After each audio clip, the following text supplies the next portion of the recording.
Hello students, मैं robin Gupta आप सबका फिर स्वागत करता हूं अपने चैनल में। आज मैं आपको बताता हूं प्रश्नावली 5.3 और जिसमें आपको ये सीखना है अस्पष्ट फलनों का अवकलन। अब पहले आपको उसमें ये चीज समझनी है कि अस्पष्ट फलन ये कौन से फलन होते हैं। तो पहले मैं आपको ये बता देता हूं कि अस्पष्ट फलन का मतलब ऐसे फलन या ऐसी समीकरण जिसमें हम y का मान x के पदों में नहीं निकाल पाए, वो कहलाते हैं अस्पष्ट फलन। जैसे कि ये एक समीकरण मैंने लिखी है, अगर मैं आप लोगों से ये कहता हूं 2x + 3y = sin y, ये समीकरण है, हमें यहां से y का मान x के पदों में निकालना है, तो हम यहां से y का मान नहीं निकाल सकते x के पदों में, क्योंकि उसके लिए मुझे पहले y वाले पद एक तरफ करने हैं। फिर केवल y के पद तो आप वैसे भी नहीं कर सकते क्योंकि यहां पे sin y दे रखा है। तो ये समीकरण ऐसी है जहां से हम y का मान x के पदों में नहीं निकाल सकते।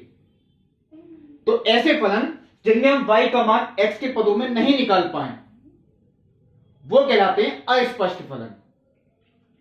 अब यही चीज देखिए अब सीखनी है, ऐसे समीकरण में हमें अवकलन करना है और अवकलन करने के बाद आपके लिए देखिए क्वेश्चन में यही लिख के आएगा, इस समीकरण को या इस फलन को अवकलित करके dy/dx का मान ज्ञात कीजिए। तो हमें यहां से इस तरीके के क्वेश्चन में dy/dx का मान ही निकालना है। तो ये लाइन तो देखिए आपको सबसे पहले लिखनी है दोनों पक्षों का x के सापेक्ष अवकलन करने पर।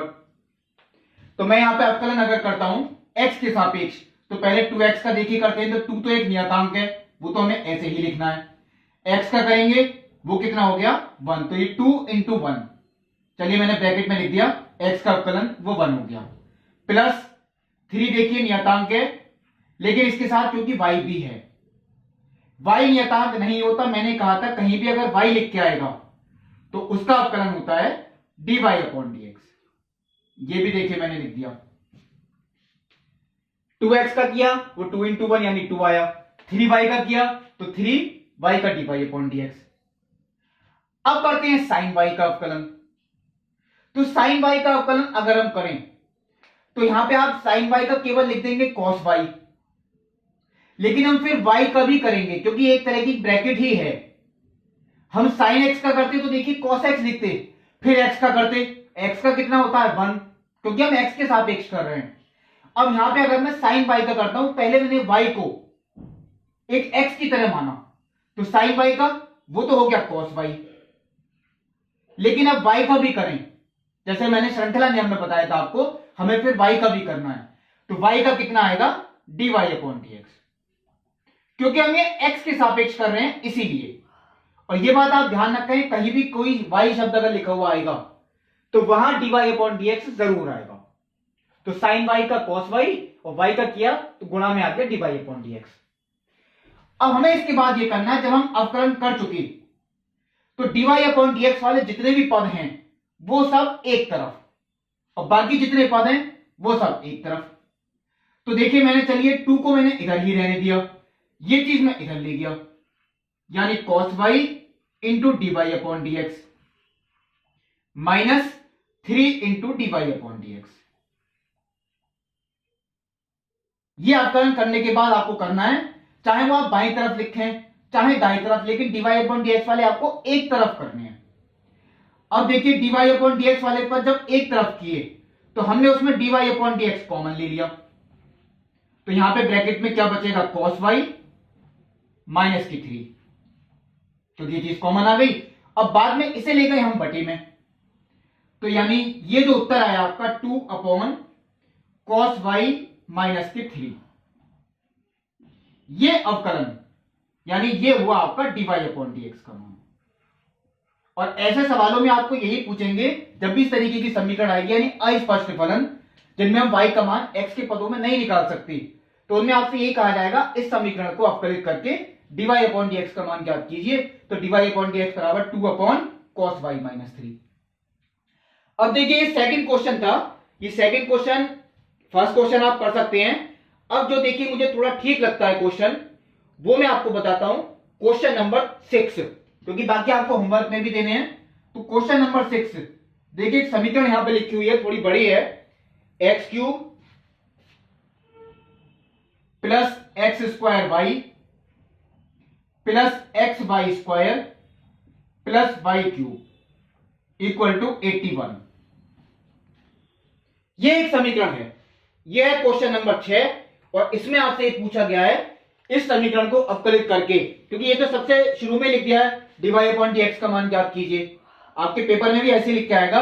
अब देखिए ये ऐसी समीकरण है, अगर मैं आपसे ये बात कहता हूं यहां से हम y का मान x के पदों में कोशिश करें निकालने की, वो नहीं निकाल पाएंगे क्योंकि घात 3 तक है समीकरण, इसलिए यानी इसका हमें सीधे ही अवकलन करना है।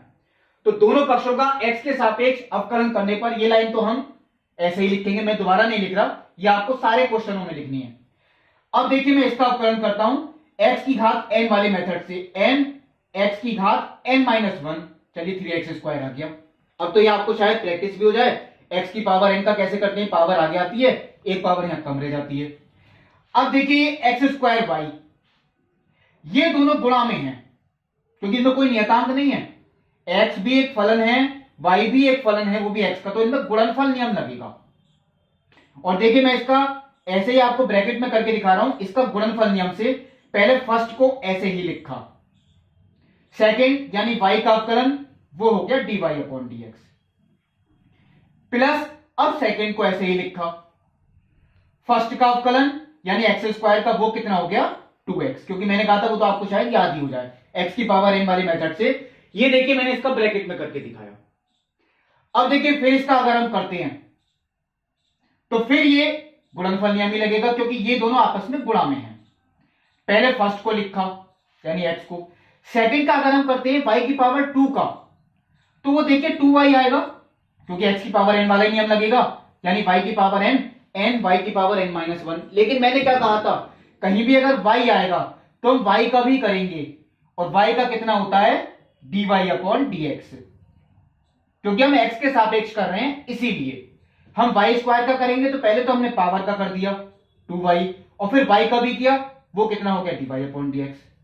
तो देखिए मैंने अभी इतना किया, पहले फर्स्ट को लिखा, सेकंड का अवकलन, प्लस अब मैंने सेकंड को लिखा, फर्स्ट का अवकलन यानी एक्स स्क्वायर का वो 1 हो गया, यानी केवल x का वो 1 होता है। अब देखिए मैंने इसका भी कंप्लीट किया, अब आता है y की पावर 3 का। तो y की पावर 3 का देखिए मैं वही मेथड से करूं, यानी x की पावर n वाली मेथड से, तो n x की पावर n माइनस 1, देखिए यहां तक कंप्लीट है। लेकिन कुछ लोग अगर इतना ही लिख के छोड़ रहे हैं तो वो बिल्कुल करो, हमने x की पावर n का कर दिया लेकिन मैंने पावर का किया, अब y का भी तो करना है, और y का करते हैं x के सापेक्ष, तो वो हो गया dy अपॉन dx। अब आप लोगों ने ये सोचा होगा यहां x की पावर n का किया 3x स्क्वायर, तो फिर x का क्यों नहीं किया, क्योंकि x का जब हम x के सापेक्ष कर रहे हैं तो वो 1 ही तो आएगा, तो वो इंटू 1 लिखते, उससे कोई फर्क नहीं पड़ता, आपका केवल यही रहेगा।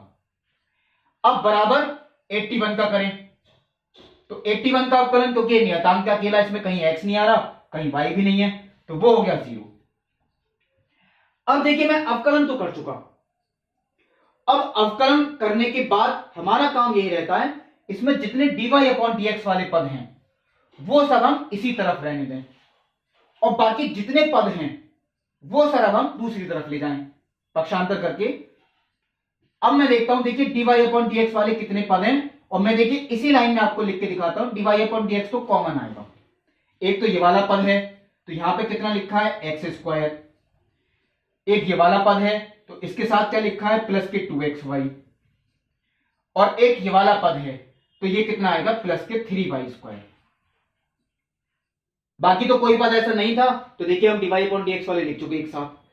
अब बाकी जो पद बचे वो सब मुझे इधर ले जाने पड़ेंगे, उनमें कौन कौन से हैं देखिए, माइनस के 3x स्क्वायर, क्योंकि 3x स्क्वायर को उधर ले गए तो वो माइनस का हो गया 3x स्क्वायर। फिर आता है ये 2xy, ये भी उधर गया तो ये माइनस के 2xy, और फिर ये उधर ले गए तो ये माइनस के y स्क्वायर। अब देखिए मैं एक काम और कर सकता हूं, देखो सारे पद मैंने कर दिए, टोटल 6 ही पद थे, 3 हो गए dy अपॉन dx के साथ, 3 इधर। अब मैं एक काम यहां पे कर सकता हूं, क्योंकि इन तीनों में माइनस कॉमन है, तो अगर मैं माइनस कॉमन ले लेता हूं, ये ब्रैकेट आ गई, लास्ट में देखिए एक काम यही रहता है dy अपॉन dx का मान निकालना, तो ये ब्रैकेट अगर हम बटे में ले जाएं तो आपका देखिए आंसर आता है minus 3x square plus 2xy plus y square बटे नीचे आता है ये x square plus 2xy plus 3y square. ये आंसर हुआ। इसी तरीके का क्वेश्चन है, देखिए आपका 5 वो मैंने नहीं किया था, वो आप खुद कर सकते हैं। और अगर 4 क्वेश्चन वो भी उसमें इस तरीके का ही है, क्योंकि गुणनफल नियम ही लगाना पड़ेगा। अब मैं आपको देखिए जो क्वेश्चन बताऊंगा वो क्वेश्चन है question number 7, sine square y plus cos x y equal to pi. ऐसा देखिए क्वेश्चन नंबर 8 भी हो सकता है, आप लोग को खुद करेंगे होमवर्क में। मैंने यही अब यहां से भी देखिए y का मान हम x के पदों में नहीं निकाल सकते, ये भी एक अस्पष्ट फलन ही है, क्योंकि ऐसा कभी क्वेश्चन में लिख के नहीं आएगा कि ये अस्पष्ट फलन है या स्पष्ट फलन। स्पष्ट फलन का मतलब जिसमें y का मान हम निकाल सकती हूं x के पदों में। यहां देखिए क्योंकि नहीं निकाल सकते, हम यहां पर सीधे लाइन लिख देंगे दोनों पक्षों का x के सापेक्ष अवकलन करने पर। अब देखिए मुझे अगर इसका अवकलन करना है तो साइन स्क्वायर y है। अब मैंने कहा था साइन स्क्वायर यानी पावर अगर कहीं भी यही लिख के आती है तो इसका मतलब ये पूरे की पावर होती है, यानी कि साइन y का होल स्क्वायर। आप लोग चाहे नहीं लिखें, मैं केवल ये समझाने की वजह से लिख रहा हूं, यानी साइन y का होल स्क्वायर। अब मुझे अगर इसका अवकलन करना है तो पहले x की पावर n वाला नियम लगेगा, यानी n x की पावर n-1। आप जो सीधा लिख सकते हैं 2 साइन y आएगा, मैंने समझाने की वजह से लिखा x की पावर n का n x की पावर n-1, यानी हम यहां पे देखिए पावर का कर चुके। अब पावर से कोई मतलब नहीं। अब बचा साइन y, तो साइन y का अवकलन अगर हम करें तो वो इंटू में कितना आएगा cos y। ये भी देखिए लिख चुके, साइन y का कितना आ गया cos y, लेकिन इंटू अब हम y का भी करेंगे, क्योंकि मैंने कहा था कहीं भी अगर y होगा तो y का जरूर करना है, यानी कि dy/dx। अब ये पूरा कंप्लीट हुआ आपका। प्लस अब देखिए cos xy का करें, तो पहले मैंने cos का किया क्योंकि इसे मैंने x माना, श्रृंखला नियम। पहले cos x का करेंगे तो वो कितना हो गया माइनस के साइन x, यानी माइनस के साइन xy, वो देखिए ये आ गया। इंटू अब मुझे xy का भी करना है, तो चलिए देखिए मैं एक काम करता हूं, यहां वैसे मैंने प्लस का चिन्ह लगाया था, इसका मैंने किया माइनस। प्लस की माइनस से गुणा करते हैं तो वो क्या आता है माइनस, तो मैं देखिए ब्रैकेट हटा देता हूं, ये माइनस ही रहेगा, यानी cos xy का माइनस के साइन xy। इंटू अब मुझे xy का भी करना है, तो ये देखिए मैं एक बड़ी ब्रैकेट में लिख रहा हूं, xy का अगर हम करें तो इन दोनों के बीच में क्योंकि गुणा है x इंटू वाई, क्योंकि कुछ लोग ये करते हैं, मैंने देखा है x का 1 लिख दिया और y का dy/dx, तो 1 इंटू dy/dx, वो बिल्कुल गलत है।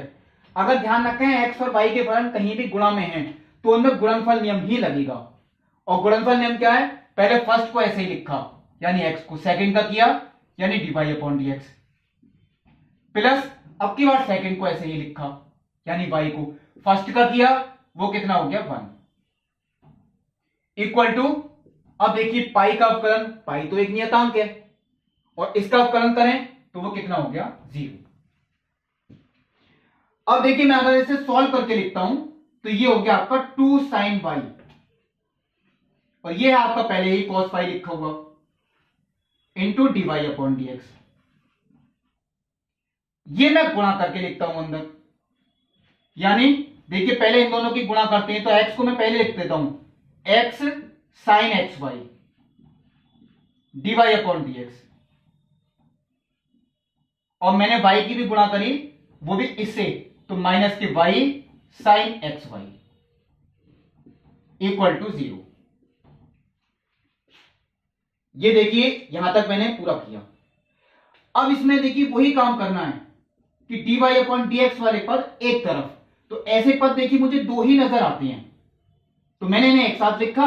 अब केवल अंतर यह है कि मैं इसे थोड़ा सही करके लिख दूं, ये एक सूत्र है, आपने पढ़ रखा है 2 साइन ए कॉस ए, ये सूत्र किसका होता है साइन 2a का, तो 2 साइन y कॉस y, ये सूत्र किसका हो गया साइन 2y का, माइनस, हाँ देखिए मैंने dy/dx तो कॉमन लिया था तो उसमें साइन 2y तो मैंने यही लिख दिया, माइनस x साइन xy।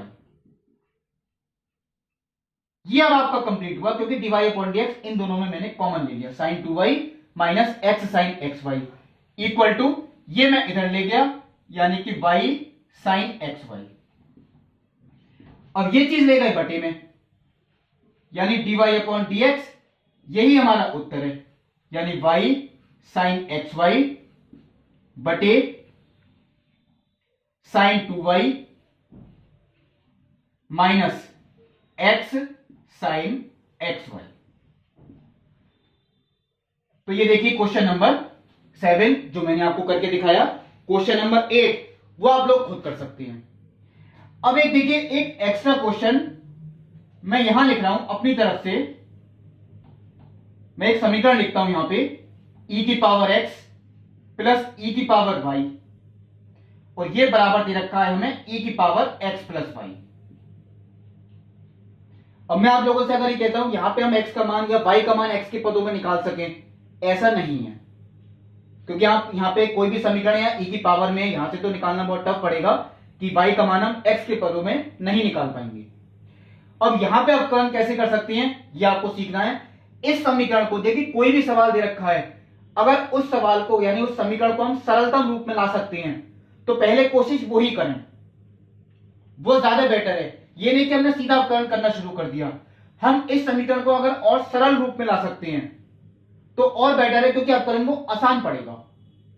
मैं चाहूं तो यहां पे सीधा अवकलन कर सकता हूं, बिल्कुल ठीक, लेकिन मैं एक काम भी कर सकता हूं। ये चीज अगर मैं बटे में लेके आऊं, यानी देखिए, यानी इससे भाग किया मैंने, e की पावर x बटे e की power x plus y plus e की पावर y बटे e की power x plus y equal to 1। उसकी एक वजह थी, देखिए, क्योंकि अगर हम इसे सॉल्व करते हैं तो आप लोग जानते हैं, आपने पहले क्लासों में पढ़ा भी है, भाग में घात हमेशा घटती है, भाग में घात हमेशा घटती है। तो ये पावर को जब हम ऊपर यानी इसमें से इसे घटाएं तो ये x से x तो कैंसिल हो गया, e की पावर माइनस के y ये बचेगी, क्योंकि ये पावर वैसे भी ऊपर ले जाएं तो माइनस की हो जाएगी, यानी x minus x minus k y, तो x से x तो कैंसिल, ये e की पावर आपकी माइनस के y बची। फिर देखिए एक बार, शायद यही नियम यहां भी लग सकता है, अगर इसमें से मैं इसे घटाऊं, क्योंकि भाग में घात घटती है, तो यहां y से y कैंसिल, और जब इसमें से इसे घटाएंगे तो ये माइनस के x बचेगी इक्वल टू 1। अब देखिए, ये समीकरण जो दे रखी थी हमें, यानी ये समीकरण तो थी ज्ञात समीकरण जो हमें सवाल में दे रखी है, ये समीकरण चेंज होकर यहां पे आ गई। अब इसका अवकलन इतना भारी नहीं पड़ेगा, क्योंकि जब आप लाइन लिखेंगे, देखिए यही लाइन दोनों पक्षों का x के सापेक्ष अवकलन करने पर, तो पहले देखिए मैं इसका करके दिखा रहा हूं। अब देखिए मुझे e की पावर माइनस की y का करना है, तो पहले मैंने इसे e की पावर x ही माना, e की पावर x का e की पावर x, यही आ गया। लेकिन मुझे अब माइनस के y का भी करना है, तो माइनस के y का करूं तो माइनस तो एक नियतांक है, y का कितना हो गया, dy अपॉन dx। फिर देखिए इसका करें, e की पावर माइनस x का करें तो e की पावर, मैंने चलिए इसे पहले x ही माना, e की पावर x, लेकिन माइनस x का भी करेंगे तो वो कितना हो गया, माइनस का 1, क्योंकि माइनस तो नियतांक है, x का अवकलन कितना होता है, 1 इक्वल टू केवल नियतांक का अवकलन कितना होता है, 0। ये देखिए वही था श्रृंखला नियम, पहले e की पावर का किया और फिर ब्रैकेट का किया, यहां भी e की पावर का किया और फिर ब्रैकेट का किया। अब देखिए मुझे निकालना है यहां पे इस क्वेश्चन में dy अपॉन dx का मान, तो dy अपॉन dx का मान निकालने के लिए देखिए माइनस को मैंने बाहर लिख दिया, e की power minus k y into dy upon dx, और ये चीज मैं इधर ले गया, e की पावर माइनस के x। देखिए ये आ गया माइनस e की power minus k y dy upon dx equal to e की पावर माइनस के x। अब इसे आता है, देखिए आगे सॉल्व करने की बात, तो ये चीज मैं बटे में ले गया, क्योंकि हमें निकालना होता है केवल dy अपॉन dx का मान, तो माइनस तो देखिए आएगा ही, कहीं भी लगाएं आप, ये चीज बटे में आ गई, e की पावर माइनस के x बटे e की पावर माइनस के y। और इसे अगर मैं सॉल्व करके लिखता हूं तो माइनस तो बाहर ही है, ये पावर देखिए अब फिर बटे में आ गया, पावर को अगर हम ऊपर ले जाएं, ये माइनस के y ऊपर जाके कैसी हो गई, प्लस के y, बात वही है, हम इसमें से इसे घटा दें तो उत्तर आपका देखिए ये आएगा e की power y minus x, minus का चिन्ह भी है बाहर, e की पावर y माइनस x, तो dy अपॉन dx का मान वो यहां पे देखिए आता है माइनस e की पावर y माइनस x। तो ये मैंने देखी कुछ क्वेश्चन, ये एक एक्स्ट्रा क्वेश्चन था। मैं आपको जब अगले वीडियो में कुछ एक्स्ट्रा क्वेश्चन अस्पष्ट फलनों की वो और बताऊंगा। अगले वीडियो में ध्यान रखें, अस्पष्ट फलन इनवर्स वाले में नहीं बता रहा क्योंकि इस एक्सरसाइज में इनवर्स वाले भी दे रखे हैं। तो पहले मैं आपको अस्पष्ट फलनों के कुछ एक्स्ट्रा क्वेश्चन भी बताऊंगा। तब तक के लिए नमस्कार।